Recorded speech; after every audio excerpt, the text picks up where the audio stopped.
മൂന്നാം ക്ലാസ്സിൽ കഴിഞ്ഞ വർഷം 2025 നടന്ന ഫിഖ്ഹിൻ്റെ പാദവാർഷിക പരീക്ഷ ചോദ്യപേപ്പറാണിത്. 50 മാർക്കാണ്. നമുക്ക് ചോദ്യങ്ങൾ നോക്കാം. ഒന്നാമത്തെ, യോജിച്ചവ ചേർക്കാം. കോളത്തിൽ തന്നിട്ടുണ്ട്. 2 തരത്തിലുണ്ട്. തഹൂറായ വെള്ളം തന്നെ വേണം. നിസ്കാരമാകുന്നു. ചെറിയ അശുദ്ധി. തൂണാണ്. 5 ആകുന്നു. ഒന്നാമത്തെ ചോദ്യം, ഇസ്ലാം കാര്യങ്ങളിൽ രണ്ടാമത്തേത് നിസ്കാരമാകുന്നു. ഉത്തരം നിസ്കാരമാകുന്നു. രണ്ടാമത്തെ ചോദ്യം, നിസ്കാരം ദീനിൻ്റെ ഡേഷ്. നിസ്കാരം ദീനിൻ്റെ തൂണാണ്. മൂന്നാമത്തെ, നിസ്കാരത്തിൻ്റെ ഷർത്തുകൾ 5 ആകുന്നു. 4, ശുദ്ധി 2 തരത്തിലുണ്ട്. 5-ാമത്തെ, ഉളു ഇല്ലാത്ത അവസ്ഥയാണ് ചെറിയ അശുദ്ധി. 6, നജസുകൾ നീക്കാൻ ത്വഹൂറായ വെള്ളം തന്നെ വേണം. ത്വഹൂറായ വെള്ളം എന്ന് പറഞ്ഞാൽ സ്വയം ശുദ്ധിയുള്ളതും മറ്റൊന്നിന് ശുദ്ധിയാക്കാൻ പറ്റുന്നതുമായ വെള്ളമാണ്. അത് തന്നെ വേണം.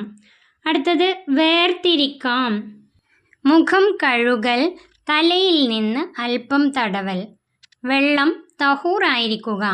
2 കൈയും മുട്ടോടുകൂടി കഴുകുക. നിത്യ അശുദ്ധിയുള്ളവർക്ക് സമയമാവുക. വുളുവിൻ്റെ ഫർളുകൾ, വുളുവിൻ്റെ ഷർത്തുകൾ. വുളുവിൻ്റെ ഫർളുകൾ അതിൽ നിന്നും തിരഞ്ഞെടുത്ത് അവിടെ എഴുതാണ് വേണ്ടത്. മുഖം കഴുകൽ വുളുവിൻ്റെ ഫർളാണ്. തലയിൽ നിന്ന് അല്പം തടവൽ വുളുവിൻ്റെ ഫർളാണ്. വെള്ളം തഹൂറായിരിക്കുക വുളുവിൻ്റെ ഷർത്താണ്. 2 കൈയും മുട്ടോടുകൂടി കഴുകുക. അത് വുളുവിൻ്റെ ഫർളാണ്. നിത്യ അശുദ്ധിയുള്ളവർക്ക് സമയമാവുക. വുളുവിൻ്റെ ഷർത്താണ്. മുഖം കഴുകുക, തലയിൽ നിന്ന് അല്പം തടവുക, 2 കൈയും മുട്ടോടുകൂടി കഴുകുക. അത് ഫർളും. വെള്ളം തഹൂറായിരിക്കുക, നിത്യ അശുദ്ധിയുള്ളവർക്ക് സമയമാവുക. അത് വുളുവിൻ്റെ ഷർത്തുമാണ്. അടുത്തത് നോക്കൂ. ശരിയാക്കി എഴുതാം. വുളുവിൻ്റെ ഫർളുകൾ 4 ആകുന്നു. വുളുവിൻ്റെ ഫർളുകൾ 6 ആകുന്നു. അവിടെ ശരിയാക്കി എഴുതേണ്ടത് വുളുവിന് 6 ഫർളുകളാണുള്ളത്. അപ്പോൾ ശരിയാക്കി എഴുതേണ്ടത് വുളുവിൻ്റെ ഫർളുകൾ 6 ആകുന്നു.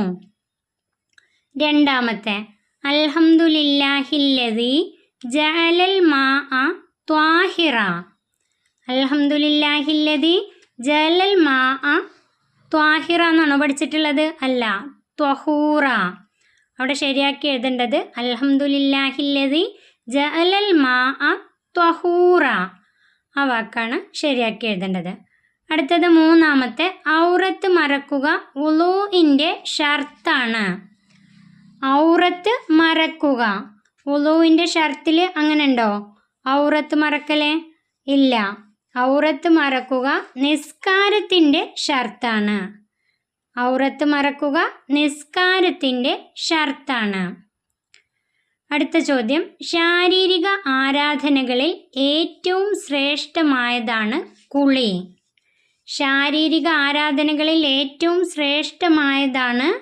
നിസ്കാരം.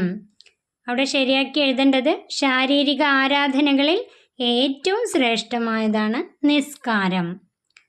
അടുത്ത ചോദ്യം നോക്കൂ. ഉത്തരം എഴുതാം. 1, നിസ്കാരം നിർബന്ധമുള്ളത് ആർക്കാണ്? അതിൻ്റെ ഉത്തരം പ്രായപൂർത്തിയും ബുദ്ധിയും ശുദ്ധിയുമുള്ള എല്ലാ മുസ്ലിമിനും നിസ്കാരം നിർബന്ധമാണ്. പ്രായപൂർത്തിയും ബുദ്ധിയും ശുദ്ധിയുമുള്ള എല്ലാ മുസ്ലിമിനും നിസ്കാരം നിർബന്ധമാണ്. രണ്ടാമത്തെ, നിസ്കാരത്തിൻ്റെ ഷർത്ത് എന്നാൽ എന്താണ്? അതിൻ്റെ ഉത്തരം നിസ്കാരത്തിൽ പെടാത്തതും എന്നാൽ അതുകൂടാതെ നിസ്കാരം ശരിയാവാത്തതുമായ കാര്യങ്ങളാണ് നിസ്കാരത്തിൻ്റെ ഷർത്തുകൾ. നിസ്കാരത്തിൽ പെടാത്തതും എന്നാൽ അതുകൂടാതെ നിസ്കാരം ശരിയാവാത്തതുമായ കാര്യങ്ങളാണ് നിസ്കാരത്തിൻ്റെ ഷർത്തുകൾ. മൂന്നാമത്തെ, വുളൂഇൽ വെള്ളം ഒലിപ്പിക്കേണ്ട അവയവങ്ങൾ ഏതെല്ലാം? വുളൂഇൽ വെള്ളം ഒലിപ്പിക്കേണ്ട അവയവങ്ങൾ. അതിൻ്റെ ഉത്തരം മുഖം, 2 കൈകൾ, 2 കാലുകൾ. മുഖവും കൈകാലുകളും അങ്ങനെ എഴുതിയാലും മതി. അതിൻ്റെ ഉത്തരം എഴുതേണ്ടത് മുഖവും കൈകാലുകളും. വുളൂഇൽ വെള്ളം ഒലിപ്പിക്കേണ്ട അവയവങ്ങൾ മുഖവും കൈകാലുകളും. അടുത്ത ചോദ്യം 4, പൂർണ്ണമായ വുളു ആകാൻ എന്തു വേണം? അതിൻ്റെ ഉത്തരം ഫർളുകളും സുന്നത്തുകളും ചെയ്താൽ മാത്രമേ പൂർണ്ണമായ വുളു ആവുകയുള്ളൂ. പാഠപുസ്തകത്തിൽ തന്നിട്ടുള്ളത് ഫർളുകൾ മാത്രം ചെയ്തുകൊണ്ട് വുളു ചെയ്താലും വുളു ശരിയാകും, സുന്നത്തുകൾ കൂടി ചെയ്താൽ മാത്രമേ പൂർണ്ണമായ വുളു ആവുകയുള്ളൂ എന്നാണ്.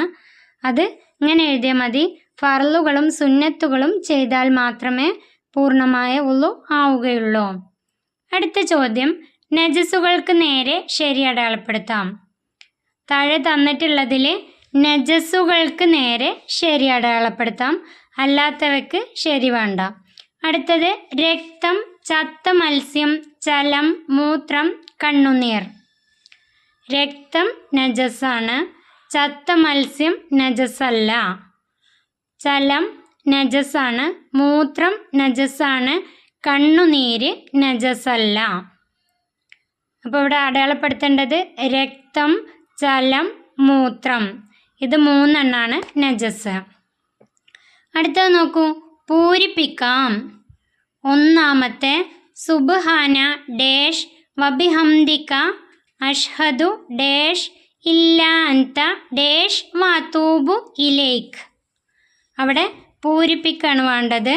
സുബ്ഹാനക്കല്ലാഹുമ്മ വബിഹംദിക അഷ്ഹദു അല്ലാ ഇലാഹ ഇല്ലാ അൻത അസ്തഗ്ഫിറുക വഅതൂബു ഇലൈക്. വുളൂഇൻ്റെ ശേഷമുള്ള ദുആ ഒക്കെ നന്നായി പഠിച്ചു വെക്കാം. സുബ്ഹാനക്കല്ലാഹുമ്മ വബിഹംദിക അഷ്ഹദു അല്ലാ ഇലാഹ ഇല്ലാ അൻത അസ്തഗ്ഫിറുക വഅതൂബു ഇലൈക്. അടുത്ത നോക്കൂ, ഓരോ ഉദാഹരണം കണ്ടെത്തി എഴുതാം. ഒരു ഉദാഹരണം എഴുതിയാൽ മതി. ഒന്നാമത്തെ ചോദ്യം, തഹൂറായ വെള്ളം. തഹൂറായ വെള്ളം എന്ന് പറഞ്ഞാൽ സ്വയം ശുദ്ധിയുള്ളതും മറ്റൊന്നിന് ശുദ്ധിയാക്കാൻ കഴിയുന്നതും. ഉദാഹരണമാണ് എഴുതേണ്ടത്. കിണർ വെള്ളം, കുളത്തിലെ വെള്ളം, അതൊക്കെ തഹൂറായ വെള്ളത്തിന് ഉദാഹരണമാണ്. ഒരു ഉദാഹരണം എഴുതിയാൽ മതി, കിണർ വെള്ളം. രണ്ടാമത്തെ, ത്വാഹിറായ വെള്ളം. ത്വാഹിർ എന്ന് പറഞ്ഞാൽ സ്വയം ശുദ്ധിയുണ്ട്, മറ്റൊന്നിനെ ശുദ്ധിയാക്കാൻ കഴിവില്ല. ഉദാഹരണമാണ് ഇളനീര്, ജ്യൂസ്, ചായ, അതൊക്കെ ത്വാഹിറായ വെള്ളത്തിന് ഉദാഹരണമാണ്. ഇളനീർന്ന് എഴുതിയാലും മതി. നിങ്ങൾക്ക് ഇഷ്ടമുള്ള ഉദാഹരണം എഴുതാം.